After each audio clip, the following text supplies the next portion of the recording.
All right, let's jump right in. Today, we are pulling back the curtain on the invisible yet absolutely critical world of network protocols in digital health.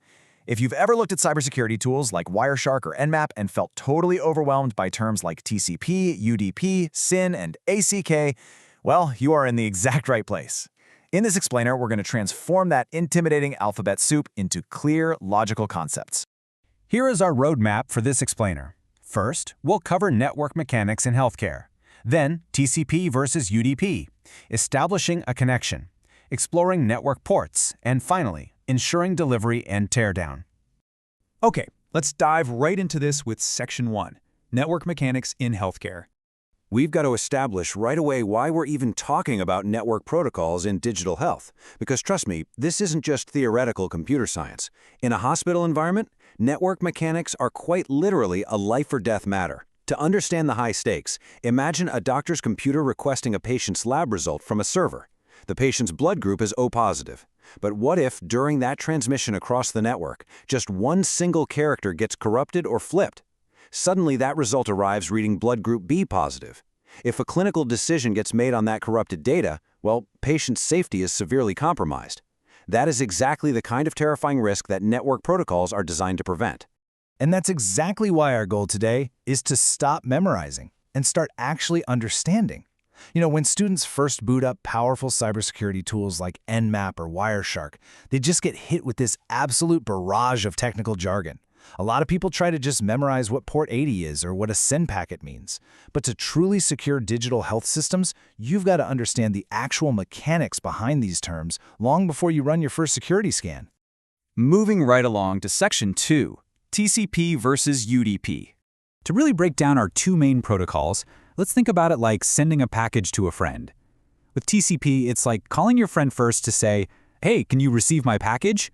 They reply, "Yep, I can," and you say, "Awesome, sending it now." Only then do you ship the box. Ask, confirm, send. It is incredibly reliable. UDP, on the other hand, is a totally different story. You don't call ahead, you literally just throw the package and hope it lands where it's supposed to. There's no confirmation, no checking, you just send it. It's super fast, sure, but there are absolutely zero guarantees. And that one simple difference dictates literally everything else we're going to talk about. So because we are dealing with incredibly high-stakes healthcare data, we're primarily focusing on TCP, the Transmission Control Protocol. You can think of it like a registered mail service. It provides reliable communication, performs strict error checking, guarantees that data is delivered in the exact right order, and hey, if any data goes missing, it automatically retransmits it. It's the ultimate safeguard ensuring our O-positive blood type doesn't accidentally turn into B-positive. Next up, Section 3, Establishing a Connection. So, the crucial point is this. Computers, kind of like polite people, don't just start yelling data at each other out of nowhere. Before any actual communication kicks off, a connection must be established. We call this a TCP session. Imagine a doctor's computer trying to talk to an electronic medical record, or EMR server. Before a single piece of patient data is exchanged, that TCP session has to be built. It's honestly just like plugging a physical cord into a wall socket. No TCP session, no data exchange whatsoever. The connection always comes first. And how exactly does it build that connection? Through this beautifully elegant process called the TCP three-way handshake. Now, I know that sounds like intimidating jargon, but it's really just a simple three-part greeting. Step 1, the client sends a SYN message. It's basically asking, "Hey, can we communicate?" Step 2, the server replies with a SYN ACK, meaning, "Yep, I'm available." Step 3, the client wraps it up with an ACK, saying, "Great, let's begin. Ask, confirm, acknowledge." Boom. That is the famous three-way handshake. You might think clicking a link and opening a web page is instant, right? Actually, it's not. Every single time a doctor opens a hospital web address, like navigating to their EMR portal, this exact three-way handshake happens instantly behind the scenes. We're talking hundreds of network operations kicking off with this very handshake, long before that web page ever actually appears on the screen. Let's shift gears to Section 4, Exploring Network Ports. And this brilliantly illustrates our next point. We've politely established our connection, but where does the data actually go? A server is a huge, complex machine doing a million things at once. Picture a massive hospital building. It's one big structure, right? But it has tons of distinct doors. Door 1 goes to the emergency department. Door 2 goes to the lab, and Door 3 is the pharmacy. They're all in the same building, but they offer completely different services. Well, computers work the exact same way. One computer has different doors, which we call ports, and every single port leads to a specific service. Formally speaking, a network port is an identifier for a specific service running on a computer. It basically tells the incoming data exactly which application needs to receive it. And this is an absolute game changer in healthcare IT. It allows one single medical server to safely run an EMR system, handle email, host a database, and run remote admin tools all at the exact same time. The traffic never gets jumbled up because every single service has its own dedicated port, its own specific door.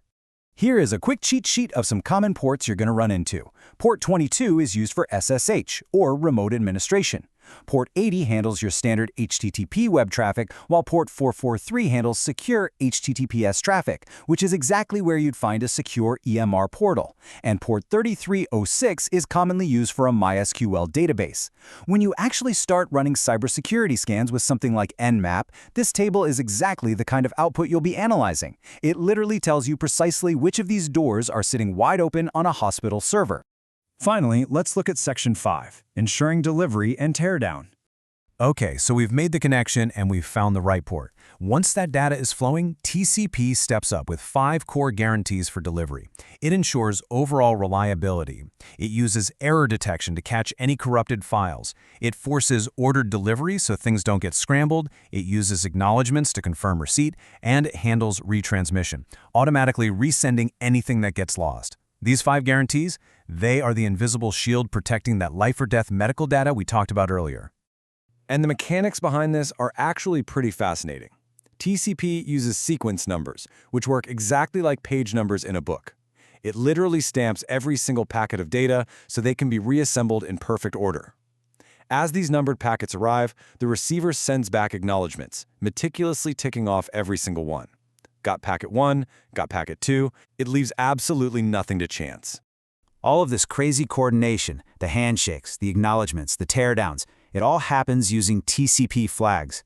When you open up Wireshark, you're going to see these flags constantly. But hey, now we've demystified them. They're really just little instructional tags attached to the data. We already know SYN starts the connection and ACK acknowledges it. There's also PSH to push data immediately and URG for urgent stuff.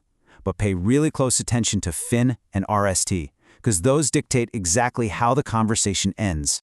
There is a massive difference in how a TCP session closes. A FIN flag is a graceful, polite close. It just means, I'm all finished communicating. Both sides agree it's over, it's a totally normal sign-off. But an RST flag, short for reset, that means stop communication right now. It is an abrupt, immediate hang-up. In the cybersecurity world, seeing an RST flag is super interesting. It usually means a service is down, a port is firmly closed, or maybe a security control, like a firewall, was actively triggered by your scan. So if you're analyzing an Nmap scan, seeing an RST flag gives you huge clues about that network's defenses.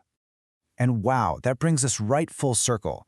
We've gone from grasping the life-or-death stakes of data integrity in healthcare all the way down to decoding the specific TCP flags that control network traffic. You don't have to just memorize the alphabet soup anymore. You actually understand the mechanics of how these computers talk, listen, and protect data. So, the exciting question I'll leave you with is this.